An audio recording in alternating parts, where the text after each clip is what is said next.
Welcome to this deep dive into one of the most misunderstood yet vital metrics in statistical modeling, adjusted R-squared. In the world of data science, we often seek the perfect fit. But as we will see today, the standard R-squared can be a deceptive friend. It often tells us what we want to hear, rather than the cold, hard truth. That is why adjusted R-squared is frequently called the truth serum for statistical models. To understand why we need a truth serum, we first must revisit our old friend, the standard R-squared, also known as the coefficient of determination.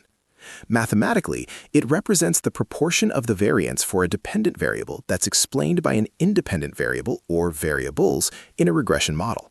If your R-squared is 0.9, you might think, great, my model explains 90% of the movement in my data. But there is a catch that most beginners overlook. The fundamental flaw of the standard R-squared is its greed. Mathematically, R-squared is calculated as 1 minus the ratio of the sum of squared residuals, SSR, to the total sum of squares, SST. The problem is that every time you add a new predictor to your model, no matter how irrelevant or nonsensical it is, the SSR will either stay the same or decrease. It can never increase.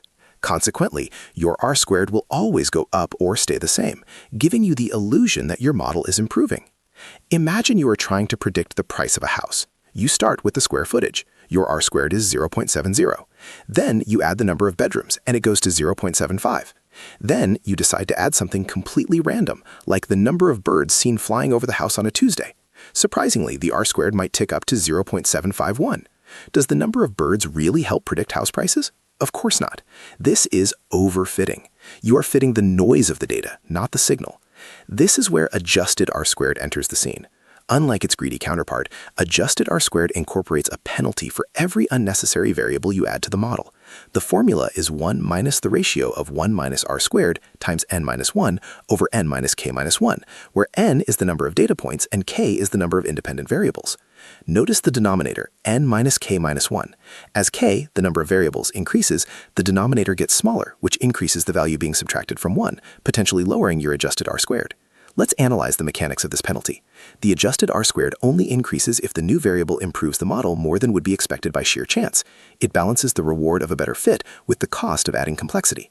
In our housing example, adding the number of birds would increase the k-value, but the improvement in R-squared would be so minuscule that the penalty would outweigh it. The result, your adjusted R-squared would actually drop, signaling that the variable is junk.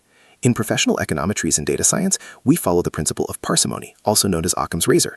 Among competing hypotheses, the one with the fewest assumptions should be selected. Adjusted R-squared is the mathematical enforcement of Occam's razor. It forces the modeler to justify the inclusion of every single feature. If you have two models with similar R-squared values, always look at the adjusted R-squared. It will point you toward the more robust and generalizable model. In conclusion, never trust a high R-squared blindly. It is a measure of fit, not a measure of quality or predictive power. Always demand the truth serum. By using adjusted R-squared, you protect your models from overfitting, you respect the degrees of freedom in your data, and you ensure that your conclusions are based on real patterns, not statistical noise. Thank you for joining this masterclass on model interpretation. References: